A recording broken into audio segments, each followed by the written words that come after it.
Hey everyone, Taps here. It feels good to be back in the office after 8 days away on vacation and property hunting. But I've kept my eye on what's been happening in the crypto world, and we're seeing yet again another short attack around the FUD news from Trump and not supporting Bitcoin, and I get it.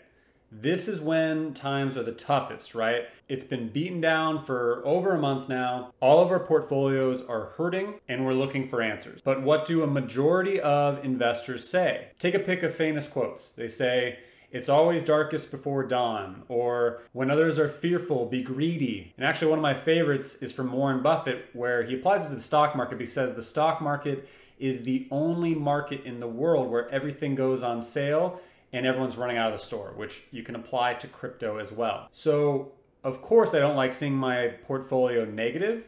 However, I'm choosing this time to actually buy the dip and continue DCAing into some of my favorite projects. We could see some further downsides, so I thought I would take time to identify which 5 projects have a number of catalysts that look really, really strong leading up into summer. I'm choosing to buy these dips on these 5 projects, and I believe you should look into it as well. But as always, not financial advice, just my thoughts based on avid research. If you're new to the channel, I'm a crypto, stock, and real estate investor. Welcome to the community and feel free to subscribe. What's funny is we're seeing a barrage of positive news with countries making Bitcoin legal tender and increasing NFT sales and more adoption from financial institutions. But it's the FUD news that keeps halting Bitcoin's climb as it's moving up to reclaim its support positions, and then FUD news comes out. Consistently, every single time, it's making an upside to keep it in this cheaper buying position. First Elon, then China banning, then Elon again, and now Trump not supporting Bitcoin. It seems pretty coordinated to me, and I know I'm not alone in that thought pattern, but eventually we will shake out of this. And right now it's shaking out all of those weak hands. Consistent momentum seems to be what actually moves certain coins up in this cycle. So I wanted to highlight 5 crypto that have a lot of upside leading into summer, and I believe are geared up for a hot girl summer. There are tons of coins on sale right now, but these are the 5 that I chose to add to my positions and buy the dip. So first on the list is actually a product I invested in April, but I haven't actually spoken about it yet, and it is an impressive project. And shout out to Mark Zick here, who actually messaged me and let me know about this awesome project, and that project is Tenset. Tenset.io. So what it is it's a bridge between crypto and traditional finance with an emphasis on the stock market. The bridge between crypto and stock market. Tenset, aggressively deflationary token with smart staking system. This is not a meme coin, but it does have deflationary abilities to it and has a very impressive model. You can get it on Uniswap or Gate.io. I chose to get mine on Uniswap. This coin is actually made for hodlers. And what's impressive about it is when everything dropped, it actually held up pretty well compared to a lot of the other altcoins. So it's had a pretty steady gain that we can see right here. And then this in May was around when everything dropped, and it did drop roughly about 45% for going back up, and it's now declined with this last drop as well. But for the most part, a lot of alts did take, 65, 70%, and this one only took again about 45%. And what's interesting about this coin too is it doesn't have a massive supply. So it has a total supply originally of 203 million with a circulating supply of 77 million. So it only has roughly about a third left of its circulating supply. Looking back at the token, staking Tenset works via the RFI mechanism. There is no need to freeze tokens or store them in any special wallets. Staking works for everyone always. Really unique way of having staking where you don't need to put it in a unique wallet like Exodus wallet, or it's the token's set wallet where it's just staking by holding the token. This generates passive income, keeps some tokens out of circulation, and encourages hodling. Now, It's also deflationary in the sense that our smart contracts add 2% fee to each transaction and splits it. 1% fee is proportionally divided to all Tenset users, which incentivizes hodling, and 1% is automatically burned, which reduces the overall Tenset circulation. Really, really cool method of applying deflation to a token that I have not yet quite seen to this degree. And then the last piece is each token is backed by a collection of cryptocurrencies and later shares, generating passive income through staking, loans, or depositing. A part of company's profits is used to buy back Tenset tokens from exchanges. Those tokens are burnt, which boosts its price and creates deflation. So right off the get-go, they already set up a plan to buy back a lot of tokens through certain periods of time, which it has, again, a very small max supply and circulating supply. So we'll see those buybacks more frequent than normal. Further into the token, it shows Tenset's ETF 2.0, how its ecosystem works, how it works with company asset management, and how the profits go back, 30% profits used to buybacks. But we can see that this system is very beneficial for those who are holding the Tenset token. The other thing I liked about this when I first looked at it is it had an aggressive roadmap with a ton of catalysts that were geared towards summer. So when I invested in it, I saw it as a good foresight project to get into early and then see what's going to come of it in come summer. And digging into those catalysts, we can see it just hit the MXC listing yesterday, going through its first phase in June. It has a lot coming up by the end of June. Exchange reviews, it's setting up again that passive income side, major rating website lists, which I've actually seen Tenset on a couple mobile app releases coming in June, community voting, partnerships, test of integration with Visa, decentralized staking, tests of integration with Visa. So I want to speak to this because this is pretty big. So they are working directly with an integration with Visa, and I've also heard they're working directly with Oracle. So this aligns with Tenset's long-term vision to become leader in the newly emerging financial sector, combining the traditional world of finance with cryptocurrencies. Today, we wanted to shed some light on the progress of our integration with Visa, Tenset key partner in the development of our financial products of the future. So working with Visa and Oracle is already a good step in the right direction, and how they're going to be able to bridge more and more in the traditional finance world. They also just announced their Binance Smart Chain integration. You can see a lot of the benefits are Tenset staking on BSC, Tenset burning on BSC, so now it's burning on 2 different exchanges, high performance, low cost transaction compared to Ethereum, growing ecosystem, and fast confirmation time. Again, after that, they do have the decentralized staking of ETH and DOT, blockchain meetups, and then by the end of September, but probably still sometime around August to early September, we'll see have the broker stock registration, expanding functions, mobile app launch, tasks automation, bank application, buyback and burn coming at that sometime around September, and tons more. This is a big project who is making a lot of headway very fast. Next on the list is one that you should already be familiar with if you are already subscribed to my channel and watch a lot of my videos, and that is Ecomi, or the Omi token. Ecomi and Omi is the token that's tied directly to the Veve app, where you can purchase, sell, trade digital collectibles that you can place directly in augmented reality in real life. It's fantastic. I've been covering it for quite some time. They have well over 100 licensors that they're working with. We've already seen collectibles from Batman and Powerpuff Girls and Ghostbusters, and we've seen more and more from DC. Star Trek's coming out. Adventure Time we have.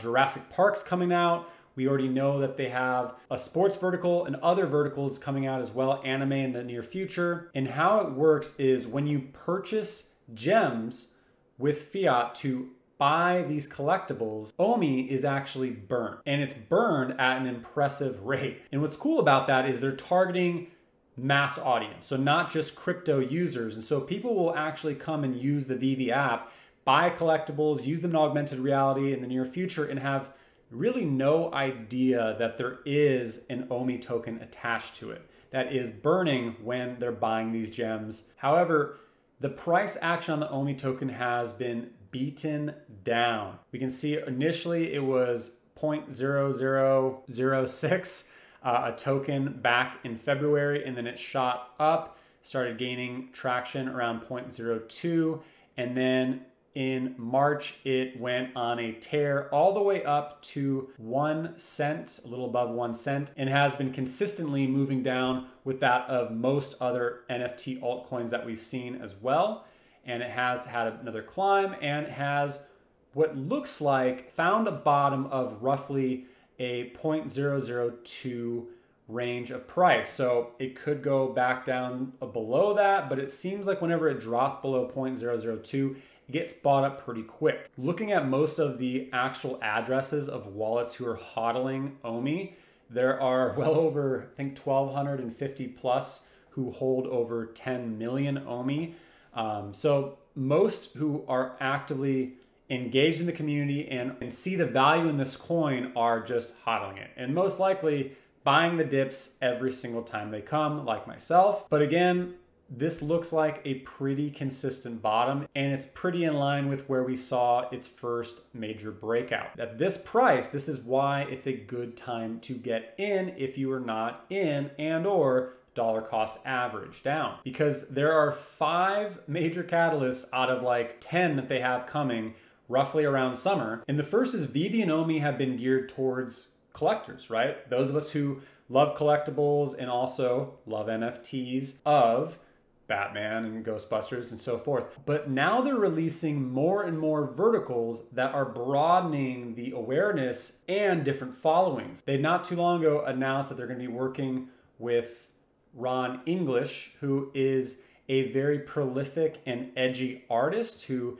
is well known for his collectibles as well as graffiti art, and Frank Kozik, who also is well known in the artist world and collectible space. So this is their Artist Alley vertical that is actually going to broaden out to not only those who are collecting Batman and things of that nature, but art. And NFT space has grown so much this year based on a lot of musicians and artists jumping in. So this is a whole nother ball game that's going to bring a lot of awareness to not only Veve, but to the Omi token from an investment standpoint. The second big piece is we have buybacks coming. So I spoke about this with Tenset, but buybacks are a way of rewarding hodlers and a smart move to show value in the token. And we've heard that the buybacks will be coming, with no real hard deadline for a while, but in the past interview that they just did roughly about a week ago, they spoke about how buybacks will be coming sometime near the end of June. So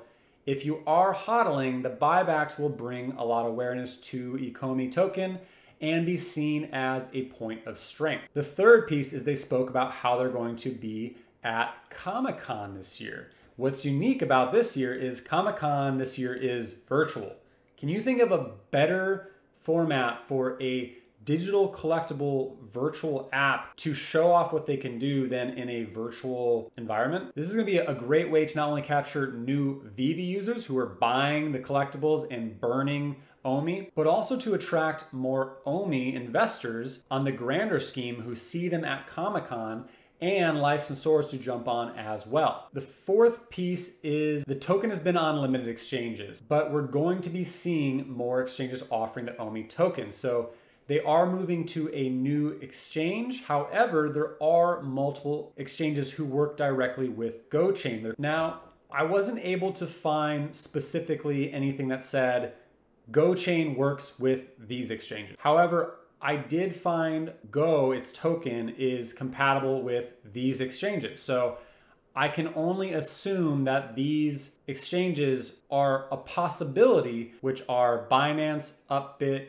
it's already on Gate.io, KuCoin, Bittrex. I would be really cool with Binance and KuCoin. And to that note, the fifth piece is they're going to be switching from a GoChain to Immutable X, which allows them to truly scale on a layer 2 Ethereum solution and also allows you to be able to mint your digital collectibles, opening them up to a larger marketplace on OpenSea. So those are all 5 things that we should be looking at coming in summer to the end of summer, as well as they keep dropping more and more hints about the Veveverse and a new product launch, but we have no idea what it is. But the Veveverse is going to be something of a virtual reality world where you can actually use your collectibles. I think that won't come until some point later on in the year, if not 2022. But again, we're going to see more and more things unfold. And as they unfold, it's going to be covered by the major YouTubers in the community and growing in awareness. Next is Chainlink. Chainlink is an Oracle network for any smart contract application. It enables smart contracts on any blockchain to leverage extensive off-chain resources such as tamper-proof price data, verifiable randomness, external APIs, and much, much more. It has so many partnerships, it's too many to even name. While it's not the sexiest thing to discuss, Chainlink is the backbone to crypto becoming truly mainstream, adopted in the world, as it has a monstrous lead in the Oracle's department as the go-to API network on how real-world data connects to blockchains and then again out to real-world data. If you can think of a blockchain, they're most likely working with Chainlink because they are the 800-pound gorilla. There are some competitors who are doing big things. However, Chainlink is the most connected, the most used, and has done the most for the space so far. To the point of, what are its use cases? Well, there are 77 use cases that were listed back in November as to how you can use Chainlink within blockchain and real-world data, whether it's decentralized finance, external payments, gaming, NFTs and randomness, insurance, enterprise systems, supply chain, utilities, authorization and identity, government, and many, many more. I'm not going to go through this entire document because it is vast in terms of how much uses Chainlink. But the big piece of why it's important to get into it now is because of Chainlink 2.0 was just announced not too long ago. Chainlink 2.0 brings off-chain compute to blockchain oracles, promotes adoption of hybrid smart contracts. What's the point of a hybrid smart contract versus a smart contract? Well, Chainlink is a decentralized Oracle network, which means there are many nodes which the service runs. Operations that run on blockchains are costly. Users have to spend tokens to run them. When each Oracle node has to bring data onto Ethereum, this incurs a lot of ETH gas costs for the Oracle node operators. This is why Chainlink recently introduced what is called off-chain reporting. What this means is that data storage and computation is no longer performed on the Ethereum blockchain, but in a different decentralized network. And that is the first step towards what Nazaroff, the co-founder of Chainlink, calls hybrid smart contract. Chainlink 2.0 will allow hybrid smart contracts, scaling, abstracting away complexity, confidentiality, order fairness, trust minimization, and crypto economic security. So in short, this is only going to further Chainlink's growth and more adoption from major institutions as they continue to jump in and need to connect and API this data from the real world into the blockchain and from the blockchain out into the real world. Next is Cardano.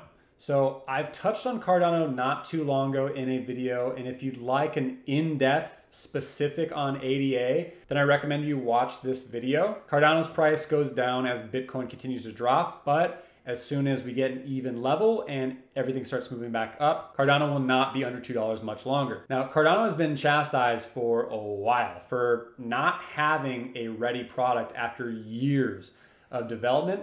That is all changing with the launch of Goguen. So it's its actual smart contracts, which is coming end of summer or possibly sometimes in September. There will be a big buildup leading up to Goggen's launch, and this all while they've already been aggressively growing their ecosystem, partnerships, and are growing in world awareness and adoption with Cardano's Project Africa. Also, Cardano is a competitor of Ethereum, especially since the founder was originally a co-founder of Ethereum. And we recently just got news that Ethereum 2.0 is going to be delayed till 2022, not coming the end of this year, which only helps attention for Cardano in the short term for the short term traders. Cardano's price really hasn't been beaten down too terrible from its 2.3 all-time high down to now 1.53. And Cardano tends to be one that holds really good value through drops as well as rebounds pretty quick. Now on to the fifth and